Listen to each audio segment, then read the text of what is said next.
വർഷം 1797. ബ്രിട്ടീഷ് പട്ടാളം നിശബ്ദമായി കാട്ടിലൂടെ നീങ്ങുന്നു. ഇതേ സമയം നാട്ടിലൂടെ ചാരന്മാരും ദൂതന്മാരും. ആരെയാണ് ഇവരെല്ലാം തേടുന്നത്? എന്തുകൊണ്ടായിരിക്കും ഇവർക്ക് ആർക്കും ആ വ്യക്തിയെ കണ്ടുപിടിക്കാൻ സാധിക്കാത്തത്? അതിനു പിന്നിലെ നൂറുകണക്കിന് കാരണങ്ങളിൽ ഒരു കാരണമാണ് നമ്മൾ ഈ വീഡിയോയിൽ ഇന്ന് റിവീൽ ചെയ്യുന്നത്. വയനാടൻ കാടുകൾ മുഴുവൻ അരിച്ചു പെറുക്കിയിട്ടും ഈസ്റ്റ് ഇന്ത്യ കമ്പനിയുടെ ബ്രിട്ടീഷ് പട്ടാളത്തിന് ഒരു കാലടയാളം പോലും ലഭിക്കാത്ത ആ വീരപുരുഷൻ ആരായിരുന്നു? അതെ, കേരള സിംഹം എന്നറിയപ്പെടുന്ന കോട്ടയം കേരളവർമ്മ വീര പഴശ്ശിരാജൻ.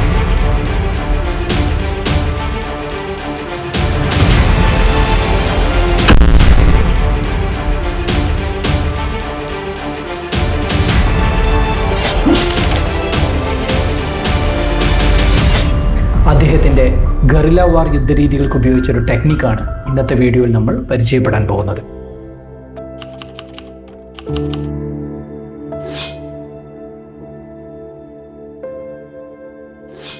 നമ്മളിപ്പോൾ ഉള്ളത് തമിഴ്നാട്ടിലെ ഗൂഡല്ലൂരിനടുത്തുള്ള ചേരമ്പാടിയിലെ എസ്റ്റേറ്റിലാണ്. ഇത് ഹാരിസൺ മലയാളം ലിമിറ്റഡിൻ്റെ അധീനതയിൽ വരുന്നൊരു എസ്റ്റേറ്റാണ്. ഇത് പഴശ്ശിരാജാവ് ഗൊറില്ല വാറിൻ്റെ സമയത്തൊക്കെ 1797-801 കാലഘട്ടങ്ങളിൽ ഒരു ഹിഡൻ, അതായത് ഗൊറില്ല വാറിന് വേണ്ടി ഉപയോഗിച്ചിട്ടുള്ളൊരു ഗുഹയാണ്. ഏകദേശം 2 കിലോമീറ്ററിലധികം ദൂരം ഈ ഗുഹയ്ക്കുണ്ട്. ഇതിൻ്റെ ഉള്ളിലേക്ക് നമ്മളൊരു 100 മീറ്റർ പോയി കഴിഞ്ഞാൽ അവിടെ ഇത് രണ്ടായിട്ട് സ്പ്ലിറ്റ് ആവും. അതിൽ ഒന്ന് റൈറ്റ് സൈഡിലേക്കും ഒന്ന് ലെഫ്റ്റ് സൈഡിലേക്കായിട്ട് 2 വഴികളാണുള്ളത്. നമുക്കിതിൻ്റെ അകത്തേക്കൊന്ന് പോയി നോക്കാം. ബാക്കി നമുക്ക് പോകുന്ന വഴിയിൽ സംസാരിക്കാം.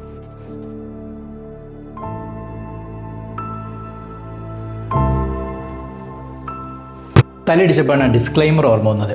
അതായത് നമ്മൾ ഏതൊരു കേവിൻ്റെ അകത്തേക്കും കയറുന്നതിന് മുമ്പ് കുറച്ച് കാര്യങ്ങൾ ചെക്ക് ചെയ്യണം. നിങ്ങൾ ഈ വീഡിയോയിൽ കാണുന്നത് നമ്മൾ ജസ്റ്റ് ഒരു ഇൻട്രോ കൊടുത്തിട്ട് ഡയറക്റ്റ് ഇതിൻ്റെ ഉള്ളിലേക്ക് കയറി പോകുമല്ലെങ്കിൽ ഞാൻ അതിൻ്റെ ഉള്ളിൽ നിന്ന് ഇറങ്ങി വരുന്നതാണ്. പക്ഷേ ഇതിൻ്റെ BTS അങ്ങനെയല്ല. നമ്മൾ ഏകദേശം 10 മിനിറ്റോളം ഇതിൻ്റെ മുമ്പ് തന്നെ വെയിറ്റ് ചെയ്തിട്ടുണ്ട്. ഏകദേശം അരമണിക്കൂറോളം ഇതുമായിട്ട് ബന്ധപ്പെട്ട ആൾക്കാരോട് സംസാരിച്ചിട്ടുണ്ട്. വേറെ പല രീതിയിലുള്ള റിസർച്ച് നടത്തിയിട്ടുണ്ട്. ഇത് മണ്ണിടിയുന്നതാണോ, ഇത് റോക്കാണോ, ഏത് തരത്തിലുള്ള കേവാണെന്നുള്ളതൊക്കെ വ്യക്തമായ ഡീറ്റെയിൽസ് ചോദിച്ച് മനസ്സിലാക്കിയതിന് ശേഷം മാത്രമാണ് നമ്മൾ ഇതിൻ്റെ ഉള്ളിലേക്ക് പോകുന്നത്. അതേപോലെ ഇപ്പോഴത്തെ കണ്ടീഷൻ, ഇപ്പോൾ ഒരു മഴ പെയ്ത് ഇതിൻ്റെ ഉള്ളിലേക്ക് വെള്ളം കയറി കഴിഞ്ഞാൽ നമ്മളിതിൻ്റെ കുടുങ്ങി പോകും, അല്ലെങ്കിൽ മണ്ണിടിഞ്ഞ് വീഴുമെന്നുള്ള അത്തരം കാര്യങ്ങളൊക്കെ നമ്മൾ നോക്കിയിട്ടാണ് ഇത് പോകുന്നത്. അപ്പോൾ ഫസ്റ്റ് നമ്മൾ ചെക്ക് ചെയ്യേണ്ടത് വെതർ ചെക്ക് ചെയ്യണം. ഒരു മഴയ്ക്കുള്ള സാധ്യത ഉണ്ടോ, ഒരു ഫ്ലഡിൻ്റെ റിസ്ക് ഉണ്ടോ, ഇത് ഇടിഞ്ഞു വീഴാനുള്ള, ഇപ്പോൾ ഏതൊരു ഇതും ഇടിഞ്ഞു വീഴുമല്ലോ നമുക്ക് പറയാൻ പറ്റില്ല. അത് മണ്ണിൻ്റെ ഇതാണോ അതോ പാറയാണോ എന്നൊക്കെയുള്ള, അതെങ്ങനെ തുറന്നു പോയിട്ടുള്ള പാറകളുള്ള ഒരു കേവൊക്കെ ആണെങ്കിൽ കുറച്ചും കൂടി സേഫാണ്. പിന്നെ അതേപോലെ ഇതിൻ്റെ ഉള്ളിൽ പലതരത്തിലുള്ള ജീവികളൊക്കെ ഉണ്ടാവും. ചിലപ്പോൾ പാമ്പുണ്ടാവും, മുള്ളംപന്നി ഉണ്ടാവും, പുലി ഉണ്ടാവും, വയനാടൊക്കെ അതിനെക്കൊണ്ട് കടുവ വരെ ഉണ്ടായേക്കാം. അപ്പോൾ ഇത്തരം സാധനങ്ങളൊക്കെ ഉള്ള ഏരിയ ആണോ, ജനവാസ മേഖലയാണോ, നമുക്കൊരു റെസ്ക്യൂവിൻ്റെ ഇതൊക്കെ പോസിബിലിറ്റി കാര്യങ്ങൾ ഇതെല്ലാം നോക്കിയിട്ടാണ് നമ്മൾ ഇതിൻ്റെ അകത്തേക്ക് പോകുന്നത്. So never go alone. നമ്മൾ ഒറ്റയ്ക്കല്ല പോകുന്നത്, നമ്മൾ 2 പേരുണ്ട്. അതേപോലെ 2 പേരും കൂടി ഓടി ഇതിൻ്റെ ഉള്ളിലേക്ക് പോവല്ല ചെയ്യുന്നത്. ആദ്യം ഒരാൾ പോകുന്നുണ്ട്, ഒരാൾ അതിൻ്റെ പകുതിയിലാണ് നിൽക്കുന്നത്. പിന്നെ ഒരാളും കൂടി പുറത്തുണ്ട്, നമ്മുടെ സെക്യൂരിറ്റി ചേട്ടനുണ്ട് അവിടെ. പിന്നെ ഇത് പോരാണ്ട് നമ്മൾ വന്നത് വേറെയും 2 നാട്ടുകാർക്ക് അറിയാം. അവരോടൊക്കെ നമ്മൾ മണിക്കൂറുകൾ സംസാരിച്ചിട്ടാണ്. അതേപോലെ നമുക്ക് പ്രോപ്പറായിട്ടുള്ള ഗിയേഴ്സ്, നമ്മളതിൽ ഹെൽമെറ്റാണ് ബൈക്ക് പോലെ വന്നതിനെ കൊണ്ട് ആ ഹെൽമെറ്റ് തന്നെയാണ് നമ്മൾ യൂസ് ചെയ്തത്. അല്ലാതെ നിങ്ങൾക്ക് ഇതിൻ്റെ ഉള്ളിലൊക്കെ പോകാൻ പറ്റുന്ന രീതിയിലുള്ള ഹെൽമെറ്റ് അവൈലബിൾ ആയിരിക്കും. അതുണ്ടെങ്കിൽ അതെടുക്കുക. ഈ ബൈക്കിൻ്റെ ഹെൽമെറ്റ് ആയാലും മതി. ഇത് തലേന്ന് ഊരാത്തിൻ്റെ റേസും ഇപ്പോൾ ഇതിൻ്റെ തൊട്ട് മുമ്പ് നിങ്ങൾ കണ്ടിട്ടുണ്ടാവുമല്ലോ. അത് തന്നെ. അതുപോലെ ടോർച്ച്, നമ്മൾ മൊബൈലിൽ നമ്മൾ 2 മൊബൈലുണ്ട്. നമുക്ക് ഷൂട്ട് ചെയ്യുന്ന മൊബൈലുണ്ട്, അല്ലാതൊരു മൊബൈലുണ്ട്. അപ്പോൾ അല്ലാതെ ബാഗിൽ ടോർച്ചുണ്ട്. അത് നമ്മൾ പുറത്തെടുത്തിട്ടില്ല, എന്നൊരു ചെറിയ മിനി ടോർച്ച് ഉണ്ട്. അപ്പോൾ നിങ്ങൾ ടോർച്ച് കരുതുക. അതേപോലെ നമ്മളെ വള്ളിച്ചെരുപ്പും ഹവായും സാധാ ചെരുപ്പൊന്നും ഇട്ടിട്ട് വരരുത്. എന്തായാലും നമ്മൾ ബൂട്ട് ഇടണം, അല്ലെങ്കിൽ നല്ല ഗ്രിപ്പുള്ള ഷൂസ് ഇടണം. ഞങ്ങളിപ്പോൾ തൽക്കാലം സ്പോർട്സ് ഷൂ പോലത്തെ ഷൂസാണ് ഇട്ടിരിക്കുന്നത്. നല്ല ഗ്രിപ്പുള്ള ടൈപ്പ് ഷൂ ആണ്, സ്പൈക്ക് പോലത്തെ ഷൂസാണ് ഇട്ടിരിക്കുന്നത്. അത്രയും ഷൂസ് ഇടാൻ വേണ്ടി ശ്രദ്ധിക്കുക. ഈ സ്ലിപ്പേഴ്സൊന്നും അങ്ങനത്തെ ഒന്നും ഇട്ടിട്ട് വരരുത്. ഫസ്റ്റ് എയ്ഡ് കിറ്റ് എന്ന് പറയാൻ നമ്മുടെ കയ്യിലുള്ളത് ബാൻഡേഡും അങ്ങനത്തെ ചെറിയ സാധനങ്ങൾ മാത്രമേ ഉള്ളൂ. പക്ഷേ നിങ്ങളും അത്തരത്തിലുള്ളൊരു തട്ടോ മുട്ടോ മുറിവൊക്കെ വന്നു കഴിഞ്ഞാൽ അതിനെ കെയർ ചെയ്യാൻ പറ്റുന്ന രീതിയിൽ എന്തെങ്കിലും കൊണ്ടുപോകുക. നമ്മുടെ ബാഗിൽ ഇൻബിൽഡ് വിസിലുണ്ട്. അതേപോലത്തെ ഒരു വിസിൽ പോലത്തെ എന്തെങ്കിലും ഉണ്ടെങ്കിൽ എടുക്കുക. വാട്ടർ ബോട്ടിൽ നമ്മൾ ക്യാരി ചെയ്തിട്ടുണ്ട്. പിന്നെ എയറിൻ്റെ ക്വാളിറ്റി മനസ്സിലാക്കാൻ ചാടി കയറി ഉള്ളിൽ പോയിരിക്കാം. പതിയെ ഗ്രാജുവലി ഉള്ളിലോട്ട് കയറുമ്പോൾ തന്നെ നമുക്ക് അതൊരു സഫക്കേഷൻ ഉണ്ടോ ഇല്ലയോ എന്നൊക്കെ മനസ്സിലാക്കാൻ വേണ്ടി സാധിക്കും. പിന്നെ ചിലവർ മെഴുകുതിരിയൊക്കെ കത്തിച്ച് നോക്കിയൊക്കെ ടെസ്റ്റ് ചെയ്യുന്നതാണ്. അത് നിങ്ങളുടേതായ ഒരു ലോജിക്ക് വെച്ചിട്ട് നിങ്ങൾക്ക് ഇതിനുള്ളിലേക്ക് പോകാൻ പറ്റുമോ ഇല്ലയോ എന്ന് മനസ്സിലാക്കി അതുമായിട്ടുള്ള ആൾക്കാരോട് സംസാരിച്ചതിന് വേണ്ടി മാത്രം പോവുക. ഇത് എത്ര ദൂരം ഇതിൻ്റെ ഉള്ളിലേക്ക് ഉണ്ടെന്നും എത്ര വരെ നമുക്ക് പോകാൻ പറ്റുന്നു, എത്ര വരെ ഞങ്ങൾ പോകുന്നു ഞങ്ങൾക്ക് വ്യക്തമായ ഐഡിയ ഉള്ളതിനെ കൊണ്ട് ഞങ്ങൾക്ക് ഇതിൻ്റെ റൂട്ടിനെ പറ്റി ഒരു ഐഡിയ ഉണ്ട്. അതൊരു എക്സിറ്റ് പ്ലാൻ എക്സിറ്റ് പ്ലാൻ എന്ന് പറഞ്ഞാൽ വന്ന വഴി തിരിച്ചു വരിക എന്നുള്ളതാണ്. കാരണം ഇതിൻ്റെ ആക്ച്വലായിട്ടുള്ള എക്സിറ്റ് എന്ന് പറയുന്നത് 2 കിലോമീറ്റേഴ്സ്, അത് ഓൾമോസ്റ്റ് നിലമ്പൂർ കാടുകളിലാണ്. അത് ഞാൻ ജിയോഗ്രാഫിക്കലി ഇതിൻ്റെ ഉൾഭാഗത്ത് നിന്ന് കാണിക്കുന്നുണ്ട്. അപ്പം നമുക്ക് കേവിലേക്ക് പോവാം. Always safety first. ഏതെങ്കിലും കേവിൽ പോയി തലയിട്ട് കുടുങ്ങിയിട്ട് ഞാനോ ഈ ചാനലോ ഉത്തരവാദിയല്ല എന്ന് പറഞ്ഞുകൊണ്ട് ഈവൻ ഈ കേവിലാണെങ്കിൽ നിങ്ങളുടേതായ സേഫ്റ്റിയും റിസ്ക്കും എല്ലാ കാര്യങ്ങളും ഇതിനുണ്ട്. അതിനനുസരിച്ച് മുന്നോട്ട് പോവാം. ഇതിൻ്റെ ഉള്ളിൽ വരുമ്പോൾ ഏറ്റവും ബെസ്റ്റ് നമ്മൾ ഹെൽമെറ്റ് പോലുള്ള എന്തെങ്കിലും ഒന്ന് വെക്കുന്നതാണ്. ഭയങ്കര ഷാർപ്പ് എഡ്ജാണ്. ഇത് കാണുമ്പോൾ നമുക്ക് മണ്ണായിട്ട് തോന്നും, പക്ഷേ ഇത് നല്ല ഷാർപ്പായിട്ടുള്ള കല്ലുകളാണ്. ഇതൊക്കെ അന്നത്തെ കാലത്ത് എങ്ങനെ തുരന്നെടുത്തു എന്നുള്ളതാണ്. അതേപോലെ ക്ലോസ്ട്രോഫോബിയ ഉള്ളവർ ഇതിലേക്ക് ഞാൻ റെക്കമെൻഡ് ചെയ്യുന്നില്ല. പക്ഷേ ഇങ്ങനത്തെ ചരിത്ര സാധനങ്ങൾ നമ്മളൊരു ടീമായിട്ടൊക്കെ പോകുന്നതായിരിക്കും ബെറ്റർ. പിന്നെ ഇവിടെ നിന്ന് അങ്ങോട്ട് പോയി കഴിഞ്ഞാൽ നന്നായിട്ട് വവ്വാലുണ്ട്. ബാറ്റ്സിൻ്റെ ചെറിയ ചെറിയ കുഞ്ഞ് ബാറ്റ്സ് ഇതിൽ ഇത് ഒരെണ്ണത് അവിടെ.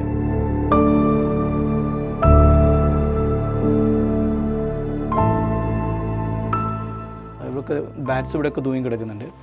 അപ്പം അതും കൂടി നമ്മൾ ശ്രദ്ധിക്കണം. ചിലപ്പോൾ മുഖത്തൊക്കെ ഒന്നും അടിക്കും.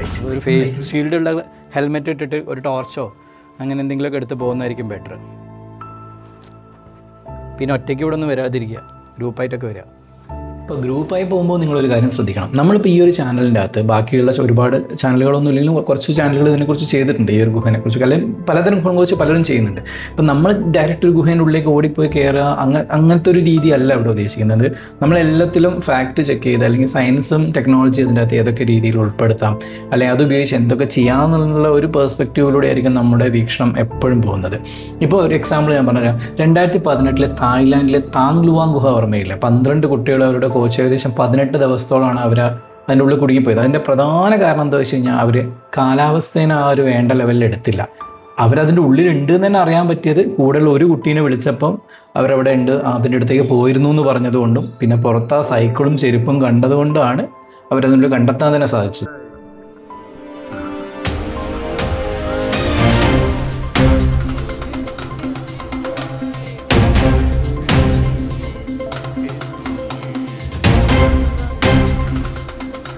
അപ്പോൾ അതിൻ്റെ അകത്ത് മെയിനായിട്ട് ഈ തായ്ലാൻഡ് ഗുഹയിൽ നിന്ന് നമ്മൾ പഠിക്കേണ്ട ഒരു പാഠം കൂടി ഞാൻ പറയാം.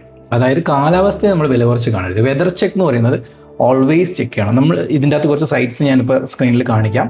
ഇതിൻ്റെ എല്ലാം ലിങ്ക് ഡിസ്ക്രിപ്ഷനിൽ കൊടുത്തിട്ടുണ്ട്. ഇതൊക്കെ റിയൽ ടൈം വെതർ ചെക്ക് ചെയ്യാൻ വേണ്ടി നമ്മളെ സഹായിക്കുന്ന ഒരു കാര്യമാണ്. അതേപോലെ നമ്മൾ information we need to inform someone. ഞങ്ങൾ ഒരു 3 പേരെ ഇൻഫോം ചെയ്തിട്ടാണ് അങ്ങോട്ട് പോയത്. അതേപോലെ നമ്മൾ ആരും കൂടി ഇൻഫോം ചെയ്തിട്ട് മാത്രമേ അങ്ങോട്ട് പോകാൻ പാടുള്ളൂ. പിന്നെ ഇത്തരം സ്ഥലങ്ങളിലേക്ക് പോകുന്നതിന് മുമ്പ് അതിനെക്കുറിച്ച് ജിയോഗ്രഫീനെ കുറിച്ച് പഠിക്കുക, ഇത്തരത്തിലൊരു വീഡിയോ ഒക്കെ നിർമ്മിക്കുന്നത് നന്നായിരിക്കും. അങ്ങനെ ഒരു വീഡിയോ ഒക്കെ നിർമ്മിക്കുന്ന സമയത്ത് നമ്മൾ കൂടുതൽ അതിനെക്കുറിച്ച് പഠിച്ചിട്ട് നമ്മൾ അങ്ങോട്ട് സ്ഥലത്തേക്ക് പോകുള്ളൂ. അതാണ് ഈ വീഡിയോ ഒക്കെ മേക്കുന്നതിനുള്ള ഗുണം. അത് നമ്മൾ സ്റ്റാറ്റസ് ഇടാൻ സ്റ്റോറി ഇടാൻ വേണ്ടിയിട്ടില്ല, ഒരു ഡോക്യുമെൻറ്റേഷൻ പോലെ ചെയ്താൽ ബെറ്റർ ആയിരിക്കും. അപ്പോൾ നമ്മൾ അതിനെക്കുറിച്ച് കൂടുതൽ പഠിക്കും. അതെൻ്റെ ഒരു ചെറിയ ടിപ്പാട്ടോ. പിന്നെ അത്യാവശ്യത്തിനുള്ള എസെൻഷ്യൽ ഗിയേഴ്സ് നമ്മളതിൽ എപ്പോൾ ഉണ്ടായിരിക്കണം, പ്രത്യേകിച്ച് വെളിച്ചം, ഇത്തരം കാര്യം. പിന്നെ ഇതിൻ്റെ അകത്ത് വാക്കി ടോക്കിൻ്റെ ഒരു കാര്യം ഞാൻ പറയാൻ മറന്നുപോയി. നമ്മുടെ അടുത്ത് വാക്കി ടോക്കി ഇപ്പോൾ ഉണ്ട്. നമ്മൾ വാക്കി ടോക്കി ഇതിൻ്റെ ഉള്ളിൽ ഏതൊക്കെ രീതിയിലാണ് വാക്കി ടോക്കി വർക്ക് ചെയ്യുക എന്നുള്ളത് നമുക്ക് ജസ്റ്റ് ഒന്ന് നോക്കാം.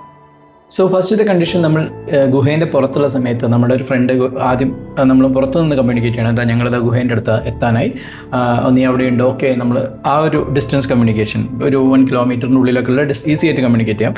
അപ് ടു 3 കിലോമീറ്ററൊക്കെ അവർ പറയുന്നുണ്ടെങ്കിലും ഇത് UHF ആൻഡ് VHF എന്ന് പറഞ്ഞ 2 കൈൻഡ് ഓഫ് ഫ്രീക്വൻസി ഉണ്ട്. അതിൻ്റെ ഒരു ഡീറ്റെയിൽ പറയുകയാണെങ്കിൽ ഈ VHF എന്ന് പറഞ്ഞാൽ വെരി ഹൈ ഫ്രീക്വൻസിയാണ്. ഇത് എന്ന് വെച്ച് കഴിഞ്ഞാൽ ലൈൻ ഓഫ് സൈറ്റ് വർക്ക് ചെയ്യുള്ളൂ. ഞാനിതിൻ്റെ 2 സിഗ്നൽ സ്ട്രെങ്ത് കാണിക്കാം.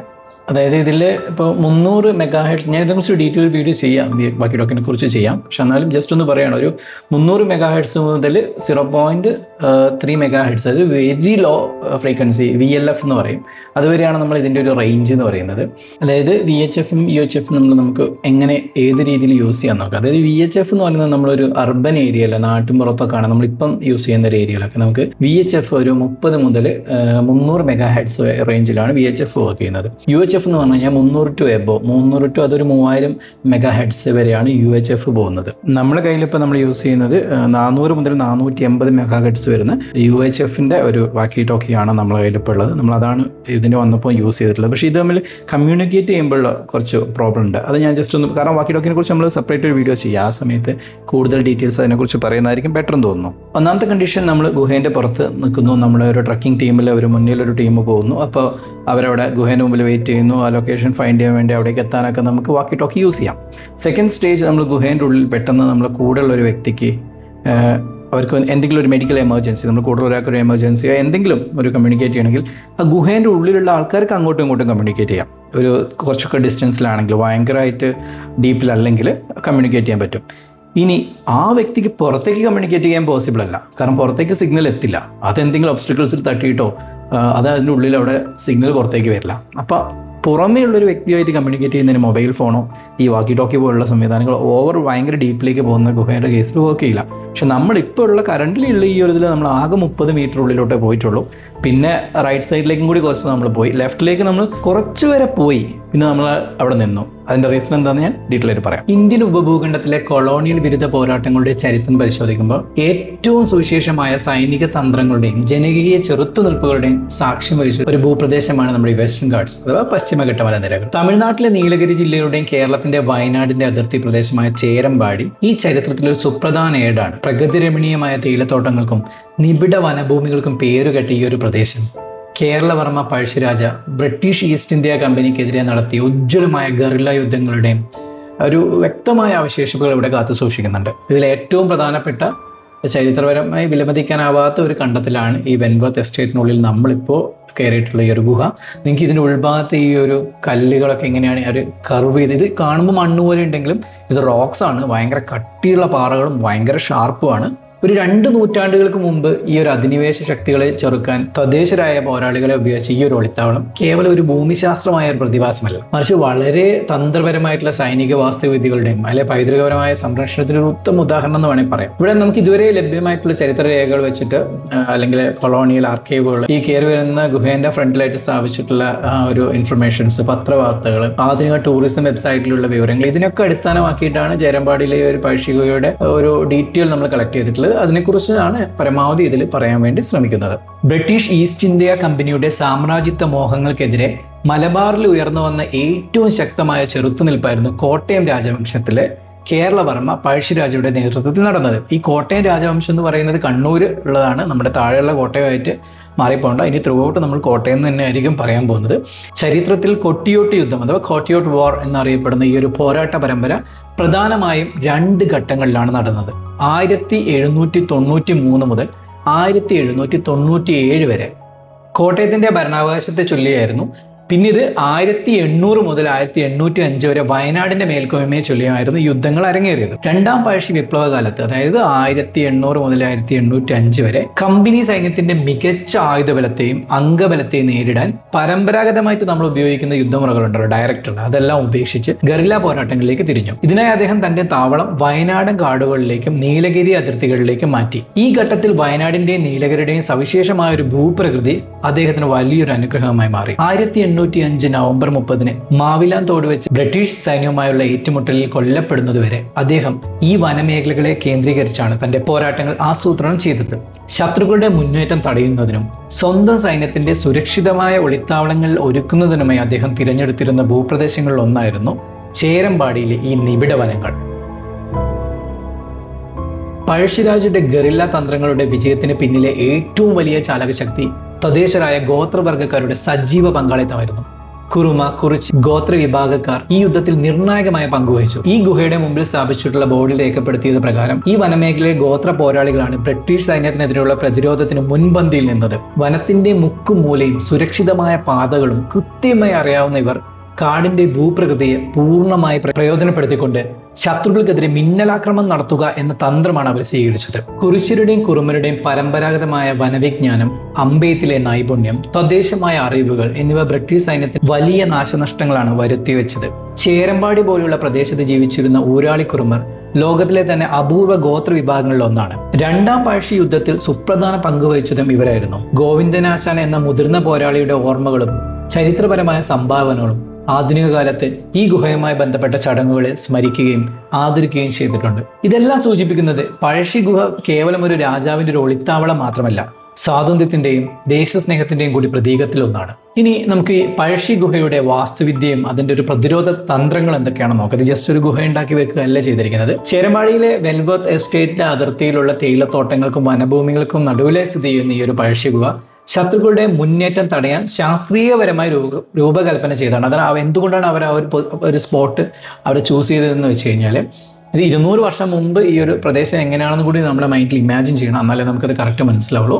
ഗുഹാമുഖത്ത് സ്ഥാപിച്ചുള്ള ഔദ്യോഗിക ബോർഡിലെ വിശദാംശങ്ങളാണ് ഇതിനൊക്കെ നമ്മൾ മെയിനായിട്ട് എടുത്തിരിക്കുന്ന ഡാറ്റ അതിൽ നിന്നൊക്കെയാണ്. സോ ഈ ഗുഹയ്ക്ക് ഏകദേശം 2.5 കിലോമീറ്റർ, അതായത് 2.5 കിലോമീറ്റർ ഡിസ്റ്റൻസ് ആണ് ഇതിനുള്ളത്. നമ്മളത് ജിയോഗ്രഫിക്കലി ഞാൻ നിങ്ങൾക്ക് കാണിക്കാം. ഇപ്പോൾ ഇവിടെ നിന്ന് നമ്മളൊരു പോയിന്റ് എടുക്കുകയാണെങ്കിൽ ഇപ്പോൾ 2.5 കിലോമീറ്റർ റേഡിയസ് ആണ് നമ്മളിപ്പോൾ ഈ ഗൂഗിൾ മാപ്പിൽ ഈ കാണുന്നത്. അപ്പോൾ ഈ ഒരു ഏരിയയിൽ ഞാനത് ഒരു 4 സ്പോട്ട് എൻ്റെതായ രീതിയിലൊന്ന് ചെയ്തതാണ്. ഏകദേശം ഈ ഒരു പറഞ്ഞിരിക്കുന്ന ഈ സോണിൽ എവിടെയെങ്കിലും ആയിരിക്കും ഇതിൻ്റെ എക്സിറ്റ് എന്ന് വരുന്നത്. 2.5 കിലോമീറ്റർ എന്ന് പറയുമ്പോൾ ഈ ഒരു റേഡിയസിലായിരിക്കും. ഇത് ചേരമ്പാടിൽ നിന്ന് ആരംഭിച്ച് അതിർത്തി കടന്ന് കേരളത്തിലെ നിലമ്പൂർ കാടുകളിലേക്ക് നീളുന്ന രീതിയിലാണ് ഹിസ്റ്ററിയിൽ പറയുന്നത്. ഇതിലൂടെ പോയിട്ടുള്ളൊരു വ്യക്തിയെ ഞാൻ നേരിട്ട് കാണുകയും സംസാരിക്കുകയും ചെയ്തിട്ടുണ്ട്. പുള്ളി ഇതിൻ്റെ ഉള്ളിൽ കൂടി അപ്പുറത്തേക്ക് പോയിട്ടുണ്ട്. രണ്ടുപേരും സംസാരിച്ചിട്ടുണ്ട്. സാധാരണ ഗുഹകളിൽ നിന്നും വളരെ വ്യത്യസ്തമായി അധിനിവേശ സൈന്യത്തിൻ്റെ മുന്നേറ്റത്തെ തടസ്സപ്പെടുത്തുന്നതിനെ വളരെ കൃത്യമായ 5 സൈനിക തടസ്സങ്ങൾ, അതായത് 5 സ്ട്രാറ്റജിക് ഹിൻഡ്രൻസ് ആണ് ഈ ഒരു ഗുഹയിൽ ഒരുക്കിയിട്ടുള്ളത്. ഇത് വളരെ തന്ത്രപരമായ ഒരു വാസ്തുവിദ്യയും ബ്രിട്ടീഷ് സൈന്യത്തിന്റെ പുരോഗതിയെ മന്ദഗതിയിലാക്കുന്നതും രീതിയിലാണ് ഡിസൈൻ ചെയ്തിരിക്കുന്നത്. അതായത് പോരാളികൾക്ക് സുരക്ഷിതമായി രക്ഷപ്പെടാനുള്ള അവസരം നൽകുകയും അതേസമയത്ത് അവരെ അതിനുള്ളിൽ കൺഫ്യൂസ് ചെയ്യുന്ന രീതിയിലുള്ള ഒരു 2-3 മെത്തേഡ് ഇതിനകത്തുണ്ട്. പ്രധാന ഇത് 5 രീതിയിലാണ്. ഒന്നാം ഘട്ടം എന്ന് പറഞ്ഞാൽ സ്വാഭാവികമായിട്ട് അതിന്റെ ഫ്രണ്ടിൽ ഒരു നാച്ചുറൽ ആയിട്ട് റിവർ ഉണ്ട്. അതിപ്പോൾ ഇല്ല, 200 വർഷം മുമ്പാണെന്ന് ഓർക്കണം. അപ്പോൾ ഗുഹയിലേക്കുള്ള പ്രവേശത്തിന് അത് പെട്ടെന്ന് അവിടേക്ക് അവർക്ക് കയറി വരാൻ പറ്റില്ല. ഞാനിത് ഗ്രാഫിക്കലി കാണിക്കാം, അതായിരിക്കും കുറച്ചുകൂടി ബെറ്റർ. അത് ഈ ഒരു പ്രദേശമാണിത്. അപ്പോൾ ഇവിടുന്ന് പെട്ടെന്ന് ഇതിൻ്റെ അകത്തേക്ക് കയറി വരാൻ പറ്റില്ല. അത് റോഡ് വരുന്നത് ഇതിൻ്റെ ഈ ഒരു ഭാഗത്താണ്. ഇപ്പോൾ ഇവിടെ നിങ്ങളിവിടെ ബ്രിട്ടീഷുകാർ നിൽക്കുന്നത് കാണുന്നില്ല. അപ്പോൾ ഇവിടെയാണ് ഈ ഫ്രണ്ടിലുള്ള ഒരു വാട്ടർ ബോഡി കാരണം അങ്ങോട്ട് പെട്ടെന്ന് ആ ഒരു ചളിയിലൂടെ അങ്ങോട്ട് ചാടി ഓടി വരാൻ വേണ്ടി പറ്റില്ല. ഒന്നാമത്തെ കാര്യം. രണ്ടാമത്തെ, സ്വാഭാവികമായിട്ടുള്ള റിവർ അവർ ക്രോസ് ചെയ്ത് കഴിഞ്ഞാൽ ഈ ഗുഹേൻ്റെ അങ്ങോട്ടേക്ക് കയറുന്ന ഒരു ഭാഗം കുറച്ച് റിസ്ക് ആണ്. അതായത് ഈ കുതിരപ്പടയും പീരങ്കിയൊക്കെ ആയിട്ടാണല്ലോ ഇവർ വരുന്നത്. അപ്പോൾ കുതിരയ്ക്ക് ഒന്നും ഇതിനുള്ളിലേക്ക് കയറാൻ പറ്റില്ല. ഈ ഗണ്ണുകൊണ്ട് അതിൽ നമ്മുടെ സാധാരണ തോക്ക് തൂക്കിയിടുന്നൊരു പൊസിഷനിൽ ഇട്ടിട്ട് അതിലേക്കൊരു കിടന്ന് വേണം അതിനുള്ളിലേക്ക് കയറാൻ വേണ്ടി. കാരണം അപ്പോൾ 1 by 1 ആയിട്ട് ഒരാൾക്ക് ഒന്നായിട്ട് ഒരുമിച്ച് കയറാൻ പറ്റില്ല. 1 by 1 ആയിട്ടാണ് കയറാൻ പറ്റുക. ഇനി അതാണ് രണ്ടാം ഘട്ടം. ഒന്നാം ഘട്ടം കഴിഞ്ഞാൽ രണ്ടാം ഘട്ടം എന്ന് പറഞ്ഞാൽ ഇടുങ്ങിയ ആ ഒരു പ്രവേശന ഘട്ടം, നാരോ എൻട്രൻസ് ആണ്.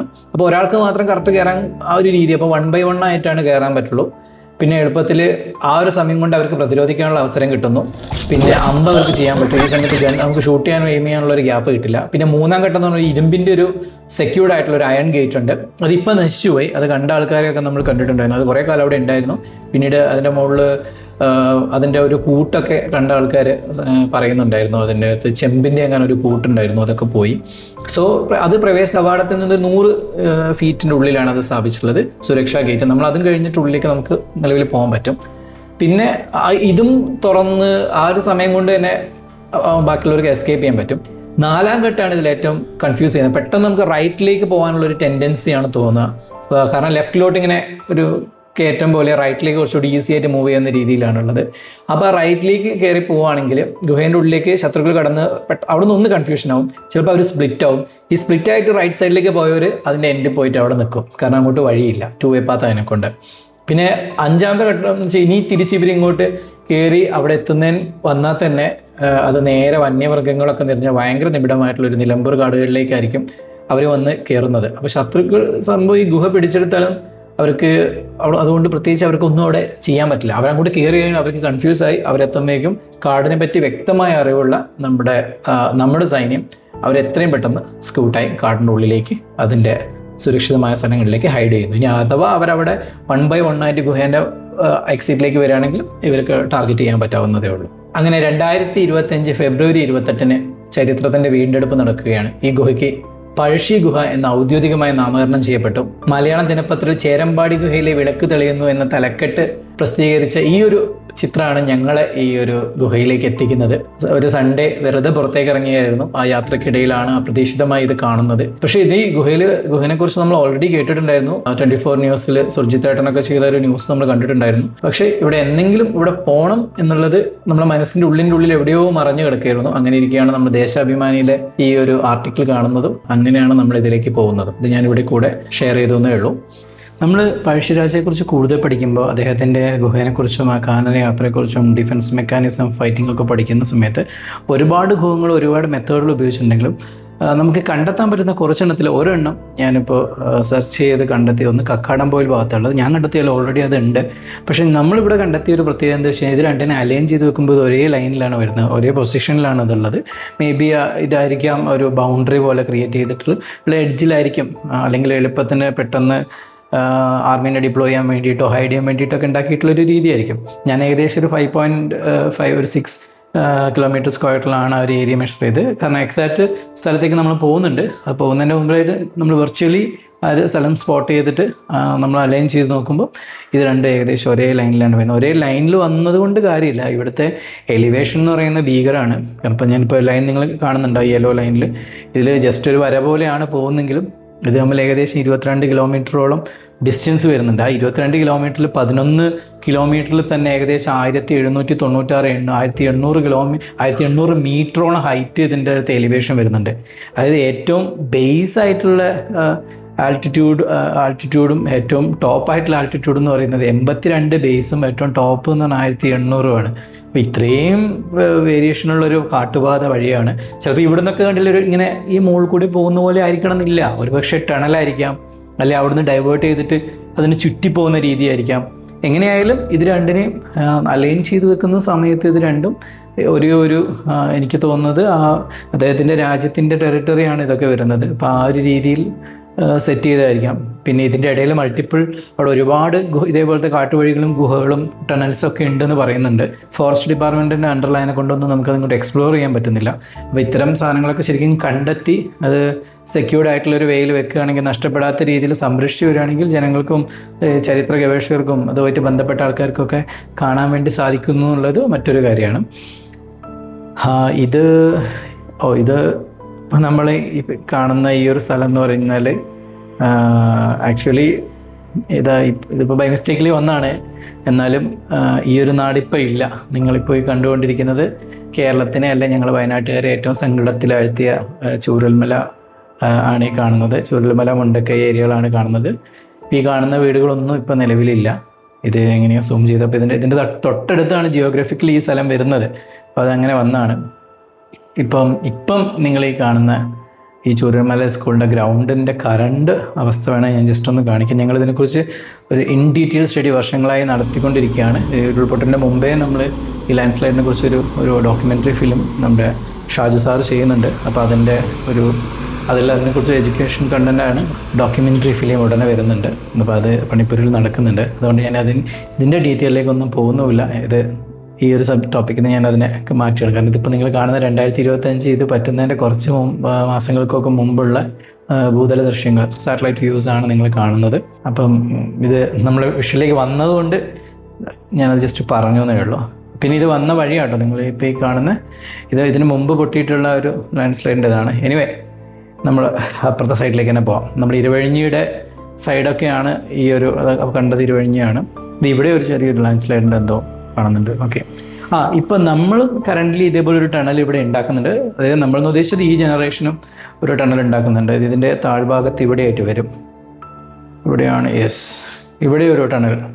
ഇതിൻ്റെ ഞാനിപ്പോൾ കഴിഞ്ഞ ദിവസം ഇത് താഴെയുള്ളതാണ്. നമ്മൾ മുകളിൽ നമ്മുടെ നാട്ടിൽ അങ്ങോട്ടുള്ള എൻ്റെ ഒരു വ്യൂ ഞാനൊരു ഫോട്ടോ എടുത്തിട്ടുണ്ടായിരുന്നു. ഞാൻ ജസ്റ്റ് ഇതിൻ്റെ അകത്തേക്ക് ഒന്ന് ആഡ് ചെയ്യാം. ഇത് അവിടുന്ന് മീനാക്ഷീൻ്റെ അവിടെ നിന്ന് അങ്ങോട്ട് പോകുന്ന വഴിക്ക് നമ്മൾ റോഡ് തിരിയുന്നതിൻ്റെ അവിടുന്ന് ടണലിൻ്റെ പണി നടക്കുന്നതിൻ്റെ ആ ഒരു എൻട്രി ഭാഗമാണ്. സിംഗിൾ റോക്ക് പോലെ കാണുന്ന ഈ ഒരു മലയാണ് തുറന്നുകൊണ്ടിരിക്കുന്നത്. ഇത് തുറന്നിട്ടാണ് അപ്പുറത്തേക്കുള്ള വഴി ഈ ഭാഗത്തായിട്ട്. ഇതിൻ്റെ വലുപ്പം മനസ്സിലാണ്. ആ ലോറിൻ്റെ ഒക്കെ ഒരു സൈസ് കണ്ടോ, ടാങ്കറിൻ്റെ ഒക്കെ. അതിൻ്റെ താഴെ കുറച്ചുകൂടി താഴ്ഭാഗത്തോട്ടാണ്. അതിൻ്റെ കറക്റ്റ് എൻട്രൻസ് കണ്ടില്ല. ഇത് പോകുന്ന വഴിക്ക് കണ്ടപ്പോൾ ജസ്റ്റ് ഒന്ന് ക്ലിക്ക് ചെയ്തു എന്ന് മാത്രമേ ഉള്ളൂ. ഇപ്പോൾ ഇതിൻ്റെ ഉൾഭാഗത്തിനെ കുറിച്ചൊക്കെ നമ്മൾ ഡീറ്റെയിൽ ആയിട്ട് ഒരുപാട് പേര് വീഡിയോ ചെയ്തിട്ടുണ്ട്. നമ്മൾ അതിലൊന്നും ഇല്ലാത്ത കുറച്ച് ഇൻഫർമേഷൻസ് ആണ് എല്ലാവരും തന്നെ പറയേണ്ട വിചാരിച്ചിട്ടാണ് അതൊന്നും ഉൾപ്പെടുത്താതിരുന്നത്. ഉള്ള എങ്ങനെയാണെന്ന് പറഞ്ഞു. ഭയങ്കര ഷാർപ്പ് എഡ്ജാണ്. പക്ഷെ എന്നാലും നല്ല ഫിനിഷിംഗ് ഉണ്ട്. ഷാർപ്പ് ആണെങ്കിലും അതിന് അതിൻ്റെതായ ഒരു ഫിനിഷിംഗും ഉണ്ട്. എക്സ്ട്രാ ഒന്നും തള്ളി നിൽക്കുന്നൊന്നുമില്ല. വളരെ തള്ളി നിൽക്കുന്ന ഷാർപ്പായ സാധനങ്ങൾക്ക് നല്ല മൂർച്ചയുണ്ട്. അത് മാത്രമാണ് ശ്രദ്ധിക്കാനുള്ളത്. പിന്നെ ആ വവ്വാല് കുറച്ചുണ്ട്. അതായത് ലോകത്ത് ഇതുവരെ നടന്ന ഗൊറില്ല വാർസിൽ ഏറ്റവും നമ്മൾ എടുത്തു പറയേണ്ട ഒരു മികച്ച ഗൊറില്ല വാർ തന്നെയായിരുന്നു വയനാട്ടിലെ ഈ നീലഗിരി ഗുഹകളിലും നമ്മുടെ വയനാട് പ്രദേശങ്ങളിലൊക്കെ ആയിട്ട് പഴശ്ശിരാജയും സംഘവും ആ ഒരു കാലഘട്ടത്തിൽ ചെയ്തിട്ടുണ്ടായിരുന്നത്. നമ്മൾ ഇതിൻ്റെ അകത്ത് കയറുമ്പോൾ ഓൾവേസ് ഹെൽമെറ്റ് ഈസ് റെക്കമെൻഡഡ്. അത് ഞാൻ എടുത്തു പറയുന്നു.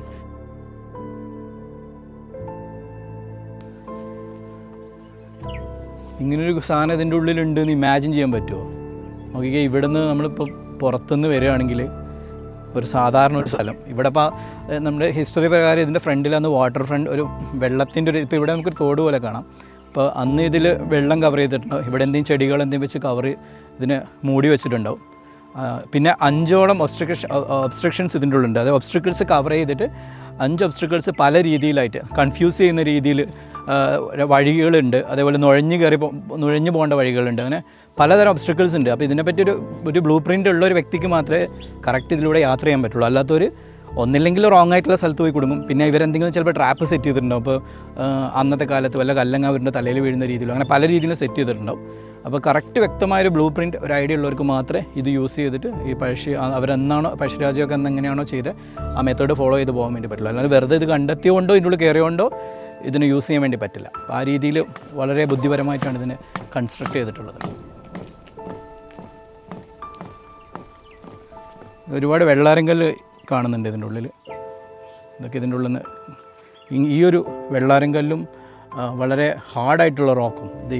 ഇത് നമുക്ക് ഇന്ന് തന്നെ ഇതിൻ്റെ ഒരു ഈ ശിലാപാളികൾ നോക്കിയാൽ അറിയാം ഇത് എത്ര ഹാർഡാണെന്ന്. ഇതിനെ ഒരു പ്രത്യേക എന്ത് മെറ്റീരിയൽ ഉപയോഗിച്ചിട്ട് ഇതിങ്ങനെ ചെത്തിയെടുത്തതെന്ന് അറിയില്ല. കട്ടിയുണ്ട്, പക്ഷെ എന്നാൽ അങ്ങനെ പൊട്ടുകയില്ല. അങ്ങനത്തെ ഒരു സാധനം, അങ്ങനത്തെ സ്റ്റോൺസാണ്.